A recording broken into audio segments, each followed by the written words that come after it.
Supervised learning, where in the given data set you have your class label or a target variable present. In unsupervised learning, all you have is set of features. You don't know about your target variable or a class label. Using this data set, we try to identify the underlying structure in that data, or we sometimes try to find the clusters in that data, and we can make useful predictions out of it. K-means is a very popular clustering algorithm, and that's what we are going to look into today. As usual, the tutorial will be in 3 parts. The first part is theory, then coding, and then exercise. Let's say you have a data set like this where x and y axis represent the two different features, and you want to identify clusters in this data set. Now, when the data set is given to you, you don't have any information on target variables. So you don't know what you're looking for. All you're trying to do is identify some structure into it. And one way of looking into this is these two clusters. Just by visual examination, we can say that this data set has these two clusters. And k-means helps you identify these clusters. Now, k in k-means is a free parameter, wherein before you start the algorithm, you have to tell the algorithm what is the value of k that you are looking for. Here k is equal to 2. So let's say you have this data set, you start with k is equal to 2, and the first step is to identify two random points which you consider as the center of those two clusters. We call them centroids as well. So you just put two random points here. If your k was, let's say, 3, then you will put 3 random points, okay? And these could be placed anywhere in this 2D place, doesn't matter. Next step is to identify the distance of each of these data points from these centroids. So for example, this data point is more near to this centroid, hence we'll say it belongs to red cluster. Whereas this data point is more near to green, so we'll say this belongs to green cluster. The simple mathematical way to identify the distance is to draw this kind of line, connecting the line between those two centroids, and then draw a perpendicular line. Anything on the left hand side is red cluster, on right hand side is green cluster. So there you go, you already have your two imperfect clunky clusters, and now we try to improve these clusters. Okay, so you already got your two clusters. Now we'll make them better and better at every stage. And the way you do that is you will try to adjust the centroids for these two clusters. For example, for this red cluster, which is these 4 data points, you'll try to find the center of gravity almost, and you'll put the red centroid there, and you do the same thing for green one. So you get this when you make the adjustment. And now you repeat the same process again. Again, you recompute the distance of each of these points from these centroids, and then if the point is more near to red, you put them in a red cluster, otherwise you put it in a green cluster. Okay, so you repeat the same method, and see, now these points got changed from green to red, so they're more near to red. That's why they are in red cluster. And you keep on repeating this process. You just recalculate your centroids, then recalculate the distance of individual data points from these centroids, and readjust the clusters until the point that none of the data points change the cluster. So here right now, see, there is only one green which is changing its cluster, so now it's in red. But after this we are done. Even if you try to recompute everything, none of these data points will change their position, hence we can say that this is final. So these are now my final clusters. Now the most important point here is you need to supply k to your algorithm, but what is a good number on k? Because here we have two-dimensional space. In reality, you will have so many features, and it is hard to visualize that data on a scatter plot. So which k should you start with? Well, there is a technique called elbow method, okay, and we'll look into it. But just to look at our data set, we started with 2 clusters, but someone might say, oh, no, these are actually 4 clusters. Third person might say, oh, they are actually 6 clusters. So you can see like different people might interpret these things in a different way, and your job is to find out the best possible k number. Okay, and that technique is called elbow method. And the way that method works is you start with some k. Okay, so let's say we start with k is equal to 2, and we try to compute sum of square error. What it means is for each of the clusters, you try to compute the distance of individual data points from the centroid, you square it, and then you sum it up. So for this cluster, we got sum of square error 1. Similarly, for the second cluster, you will get the error number 2. And you do that for all your cluster, and in the end you get the total sum of squared errors. Now we do square just to handle negate value. There is nothing more than that. Okay, so now we computed SSE for k equal to 2. You repeat the same process for k equal to 3, 4, and so on. Okay, and once you have that number, you draw a plot like this. Here I have k going from 1 to 11, and then on the y-axis I have sum of squared error. You'll realize that as you increase number of clusters, it will decrease the error. Now it's kind of intuitive if you think about it. At some point, you can consider all your data points as one cluster individual, where your sum of square error becomes almost 0. Okay, so let's assume we have only 11 data points. At 11 value of k, the error will become 0. Okay, so error will keep on reducing, and the general guideline is to find out an elbow. So the elbow is on this chart. This point is sort of like an elbow. Okay, so here is a good cluster number. Okay, so for example, for whatever the data set this chart is representing, a good k number would be 4. All right, so that was an elbow technique. Let's get into Python coding now. All right, so the problem we are going to solve today is cluster this particular data set where you have age and income of different people. Now, by clustering these data points into various groups, what you're trying to find out is some characteristics of these groups. Maybe the group belongs to a particular region in US where the salaries are higher or the salaries are lower, or maybe that group belongs to a certain profession where the salaries are higher versus less. Okay, so you try to identify some characteristics of these groups. So right now we have just name, age, and income, and first thing I'm going to do is import that data set into pandas data frame. So here you can see that I imported essential libraries, and then I have my data frame ready with that. And since the data set is simple enough, I will first try to plot it on a scatter plot.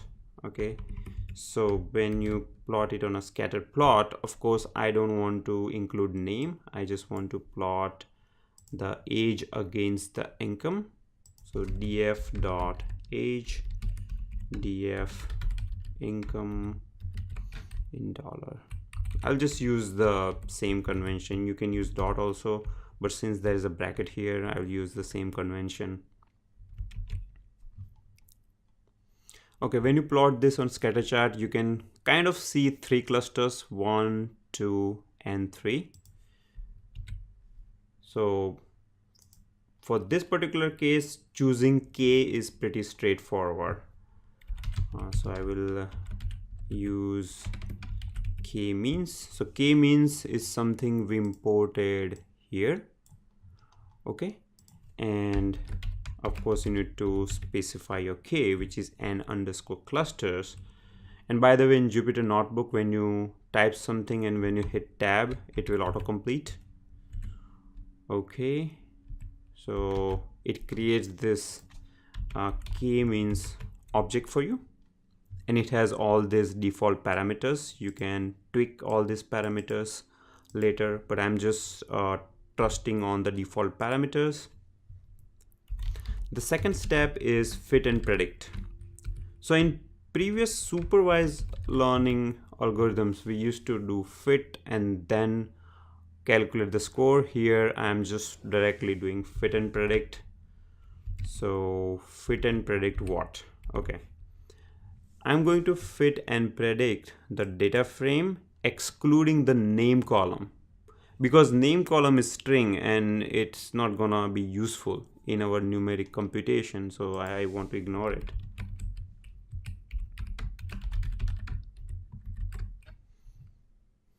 All right, so you do fit and predict, and what you get back is y predicted.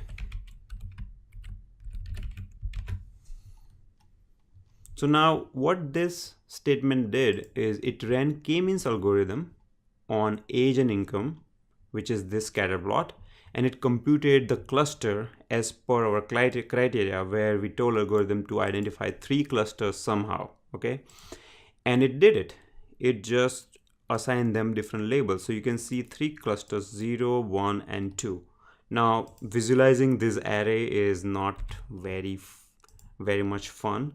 So what we want to do is we want to plot it again on a scatter plot so that we can see what kind of clustering result did it produce. Okay, so I am in my data frame. I am going to append this particular column so that my data frame looks like this. So now this is a little better, where I can see these two guys belong to same group, these two belong to same group, and so on. But it is still not as good as scatter plot. Okay, so let's do this. Plot dot scatter plot.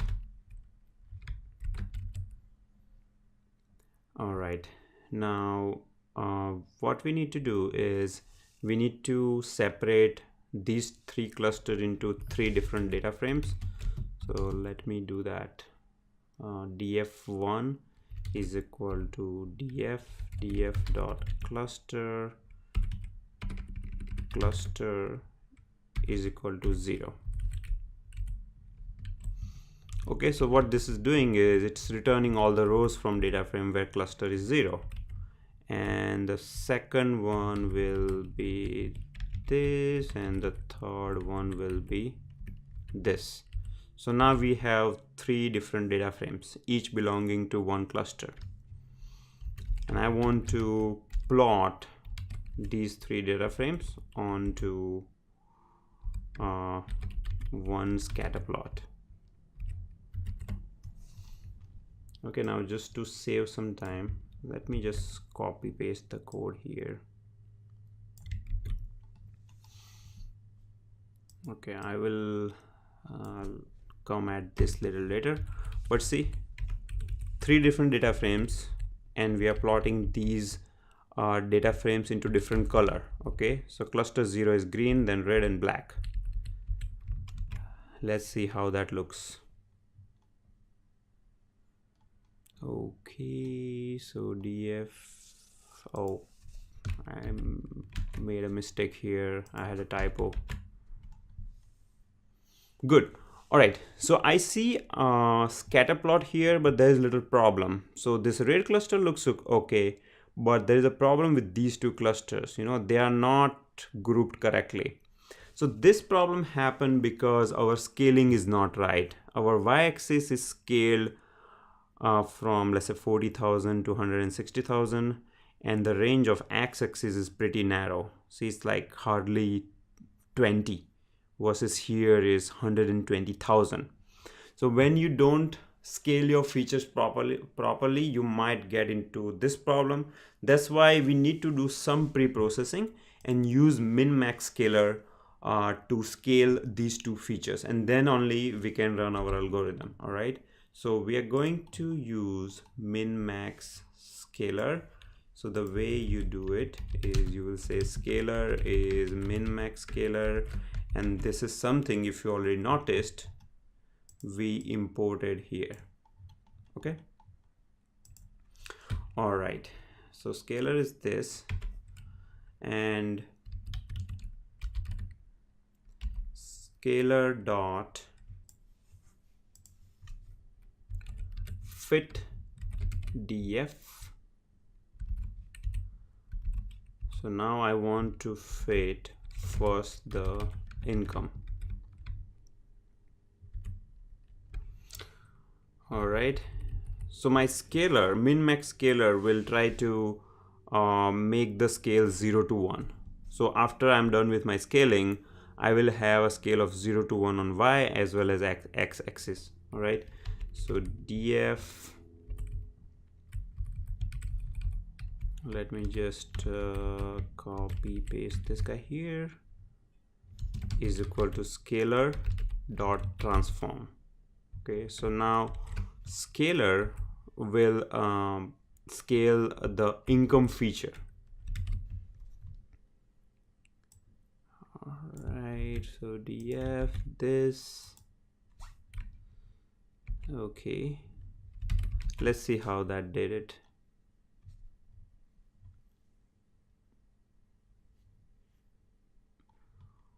So you can see that the income is scaled, right? It's like, see, 0.21, 0.38 and so on. So it is in a range of 1 to 0. You will not see any value outside 0 to 1 range. We want to do the same thing for our age also. Okay, so let's do that.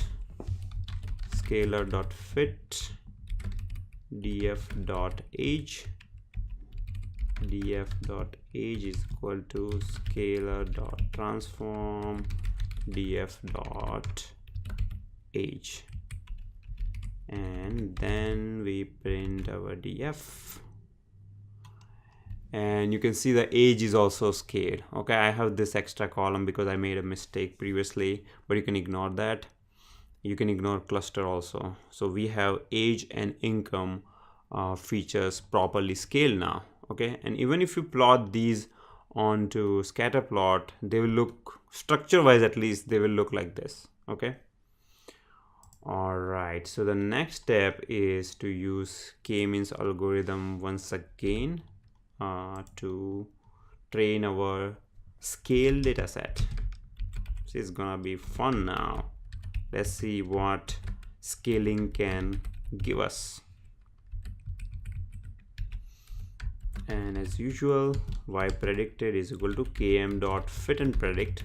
So again, I started with 3 clusters and I'm using I'm just fitting my scale data.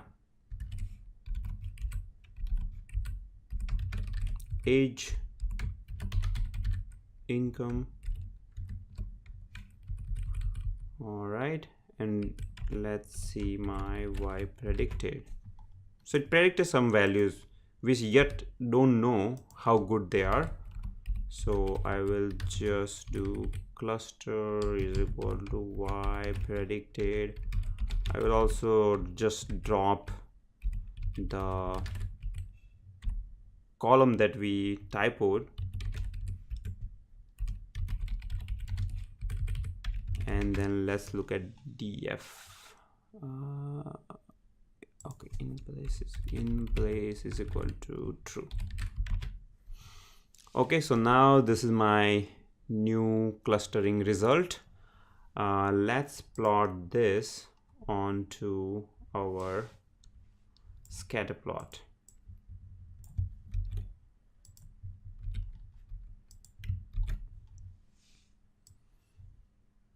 I'm just going to remove this for now.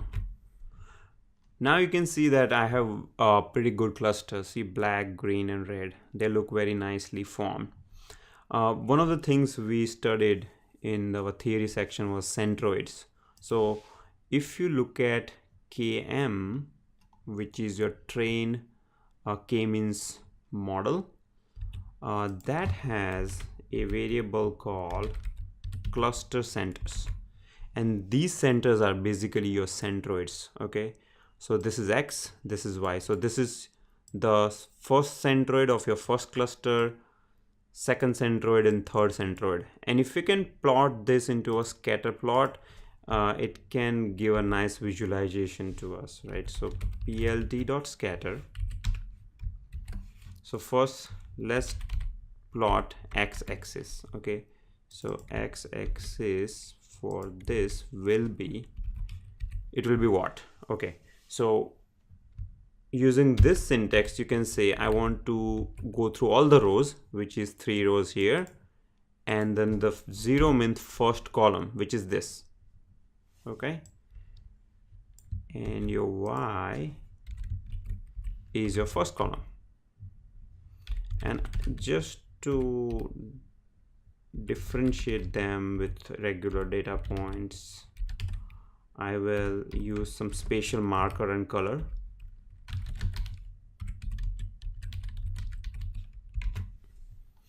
So you can see that these are the centers of my clusters.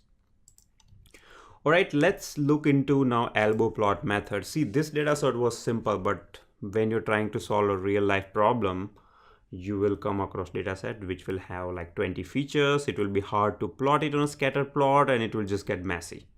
And you'll be like, what do I do now? Well, you use your elbow plot method. So in elbow plot, as we saw in theory, we go through number of k's. Okay, so let's say we'll go from k equal to 1 to 10 in our case. Okay, and then we try to calculate SSE, which is sum of square error, and then plot them and try to find this elbow. So let's define our k range. Let's say I want to do 1 to 10. This will be 1 to 9, but whatever. Okay, and then sum of squared error is an array.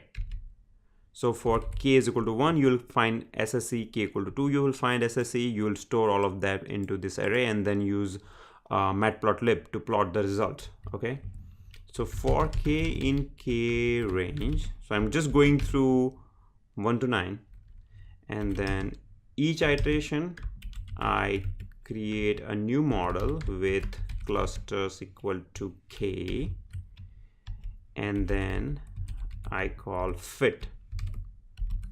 Okay, and what do I try to fit? Okay, I try to fit my data frame, but I use this syntax because my data frame has name column. I don't want to use name column. All right, you'll be like, what the heck this guy is doing all the time using this crazy syntax, but that's to avoid name. If you want, you can just create a new data frame, just drop name column, that is fine too. And all right, so now what is my sum of square error? How do I get that?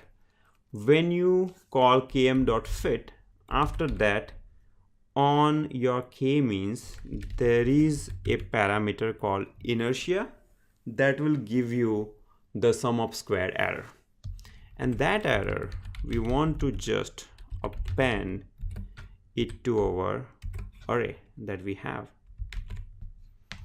All right, that was pretty fast because our data set is very small. Okay, let's see what is SSE. So SSE, you can see that sum of square error was very high initially, then it kept on reducing, and now let's plot this guy into nice chart. Okay, when you do that, you get our elbow plot. Remember elbow plot? Elbow. All right, where is my elbow? Where is my elbow? Okay, here is my elbow. You can see that k is equal to 3 for my elbow, and that's what happened. See, I have 3 clusters. For exercise, we are going to use our iris flower dataset from skleand library, and what you have to do is use petal length and width features. Just drop sepal length and width because it makes your clustering a little bit difficult. So just drop these 2 features for simplicity. Use the petal length and width features and try to form clusters in that data set. Now that data set has a class label in the target variable, but you should just ignore it. Okay, you can use that just to confirm your results. And in the end, you will draw an elbow plot to find out the optimal value of k. All right, so just do the exercise, post your results into the video comments below. Also, I have provided a link of Jupyter Notebook used in this tutorial in the video description. So look at it. When you go towards the end, you will find